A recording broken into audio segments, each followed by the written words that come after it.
একদিকে রয়েছে বাংলাদেশের জনপ্রিয় content creator Rakib Hussain. Hey guys, assalamu alaikum. Myself Rakib Hussain and welcome to my another vlog. আর অন্যদিকে রয়েছে ইন্ডিয়ার জনপ্রিয় টিকটকার রিয়াজ আলী।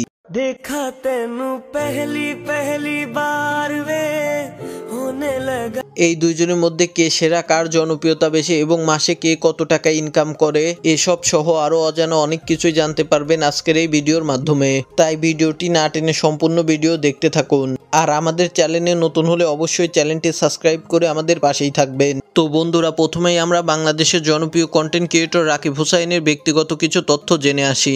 রাকিব হুসাইন 20 নভেম্বর 2000 সালে ঢাকার মোহাম্মদপুরে জন্মগ্রহণ করেন। সে হিসাবে তার বর্তমান বয়স 24 বছর। তিনি পেশায় একজন ইউটিউবার, স্টুডেন্ট এবং টিকটকার।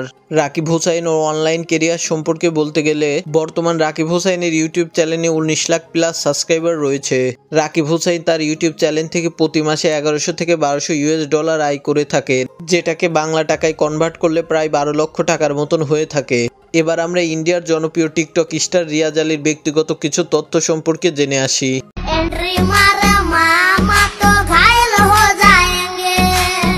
রিয়াজ 14 সেপ্টেম্বর 2003 সালে ভারতের জয়গাতে জন্মগ্রহণ করেন। সে হিসাবে তার বর্তমান বয়স হচ্ছে 21 বছর।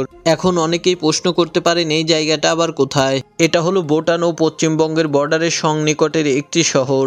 রিয়াজের কোনো ইউটিউব চ্যানেল নেই, কিন্তু তিনি 19-20 সালে টিকটকে অনেক পপুলার ছিলেন।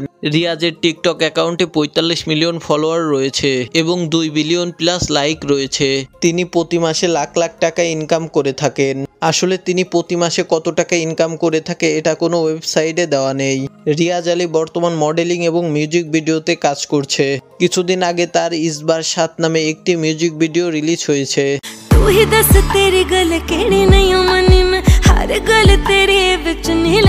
বন্ধুরা, রিয়াজ আলীকে তোমাদের কেমন লাগে তা অবশ্যই কমেন্টে বলে যাবেন। তো গাইস, এই ছিল রাকিব হুসাইন এবং রিয়াজ আলীকে নিয়ে আজকের এই ভিডিওটা ভালো লাগলে লাইক এবং চ্যানেলটিকে সাবস্ক্রাইব করে আমাদের পাশেই থাকবেন। আবারও দেখা হবে নতুন কোনো ভিডিও নিয়ে। ততক্ষণ ভালো থাকুন, সুস্থ থাকুন, আল্লাহ হাফেজ।